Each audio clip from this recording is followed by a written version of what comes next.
Okay, in the United States history, there's many colonies, 13 of them, that were started. We're going to focus on two of them, like I mentioned before, Jamestown colony in present-day Virginia and Plymouth colony in present-day Massachusetts. Now, Jamestown colony, there's a few things to say about it. Other groups had come to the eastern coast of North America before coming to Jamestown or before establishing Jamestown colony. About 100 years after Columbus, a group of British had received permission from the Queen of England to try and establish a colony in a place called Roanoke, which is in present-day North Carolina. Their sole purpose in trying to establish a colony was to make money. Now, it didn't work out so well for them. They arrived, they started building, but they disappeared. Today we refer to them as the Lost Colony. We really don't know exactly what happened to them.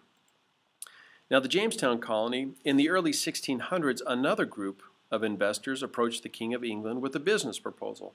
They wanted to start a new business / colony called Jamestown in present-day Virginia. The group was to be led by John Smith. Now, if you remember him from the Disney movie Pocahontas, that was a very historically inaccurate movie, but it's a fun movie for kids to watch. When they got there, the only land they could find that wasn't already taken by Native Americans was an area with poor sandy soil and also in a marsh area. Water was unsafe to drink.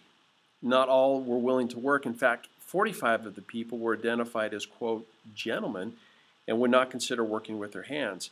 Ultimately, they weren't too concerned with the bad soil, though. They were there to make money by finding gold. Failing to pay attention to planting and tending to crops, nearly every member of the original colony died from disease and starvation. The winter of 1609 was a particularly harsh winter for them, and it was known as the quote-unquote starving time. There were reports of cannibalism.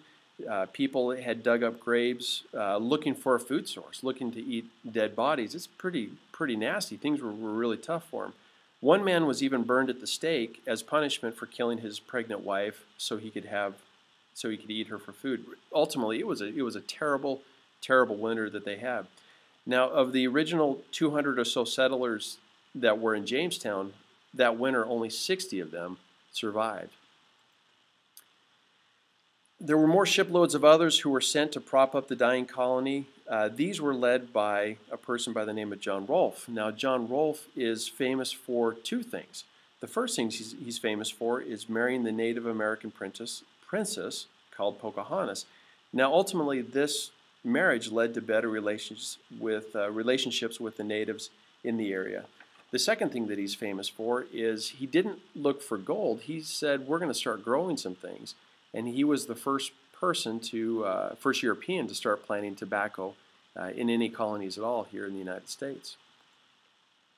Now, these next groups of settlers in Jamestown, they did focus on planting tobacco, and what they wanted to do was to not use it for their own consumption necessarily, not to survive on it, but as a business venture so they could make money by selling it back to England. They made so much money, they began planting larger and larger areas of land, and they did actually, financially, they were quite successful. They raised a lot of tobacco. This eventually will lead to the demand for cheaper labor to plant and to harvest these crops. This leads to captured Africans being used as slaves for the first time here in our colonies. And ultimately, within a few generations, this leads to huge plantations in the southern, what we call today the southern states, and they end up relying on slavery to make the economy work. They couldn't continue to pay people to produce this tobacco and make enough money, but they could become very wealthy once they purchased the slaves. They wouldn't have to pay them for their work. This last slide I want to show you is a picture of Jamestown. This was painted by Keith Rocco. He's for the it was made for the National Park Service. This is what Jamestown probably looks something like this by the mid-1700s, after the colony began growing tobacco and became financially successful.